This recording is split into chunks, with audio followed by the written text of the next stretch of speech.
Welcome to NEET Chennai. இந்த வீடியோவில் நம்ம எதை பற்றி பார்க்க போகிறோம்னா ஸ்பெர்மட்டோஜெனிசிஸ், விந்தணு உருவாக்கம். அதாவது விந்தணுக்கள் எப்படி உருவாகுதுன்னு பார்க்கலாம். இந்த ஸ்பெர்மட்டோஜெனிசிஸ் அப்படிங்கிறது டெஸ்டிஸ்குள்ள ஸ்டெம் செல் உருவாகக்கூடிய ஒரு பயாலஜிக்கல் ப்ராசஸ். இது ஒரு மேலோட இனப்பெருக்க வாழ்க்கை முழுசும் கண்டினியூஸாக ஸ்பெர்ம் ப்ரொடக்ஷனை உறுதி செய்யுது. இது ஒவ்வொரு ஸ்டேஜாக நடக்குது. இதில் மொத்தம் 4 ஸ்டேஜஸ். முதல் ஸ்டேஜ் பார்த்தீங்கன்னா ஸ்பெர்மட்டோசைட்டோஜெனிசிஸ்.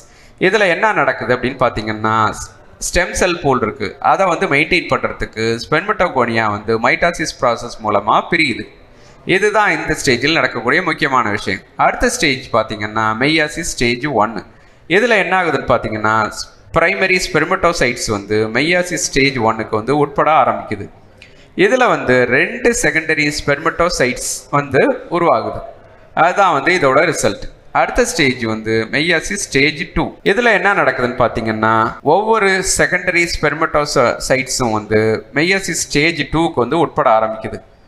இதில் 2 ஸ்பெர்மாட்டிட்ஸ் கிடைக்குது. இதுதான் மெய்யாசிஸ் ஸ்டேஜ் 2ஓட ரிசல்ட் நமக்கு கிடைக்குது. அடுத்ததாக ஃபைனல் ஸ்டேஜா ஸ்பெர்மியோஜெனிசிஸ்.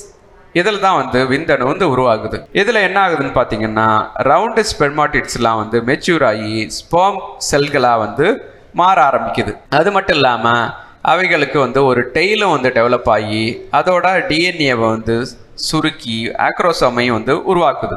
இப்படி தான் மெச்சூர் ஸ்பெர்ம் உருவாகுது. அதுகளுக்கு ஒரு ஹெட் இருக்குது, ஒரு மிட் பீஸ் இருக்குது, ஒரு டெய்ல் இருக்குது.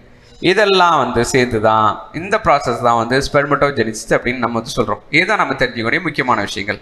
இந்த வீடியோ பிடிச்சிருந்தா உங்கள் ஃப்ரெண்ட்ஸுக்கு ஷேர் பண்ணுங்கள். டவுட் இருந்தால் இந்த காண்டாக்ட் டீட்டெயிலில் எங்களை அப்ரோச் பண்ணுங்கள். தேங்க்யூ. All the best.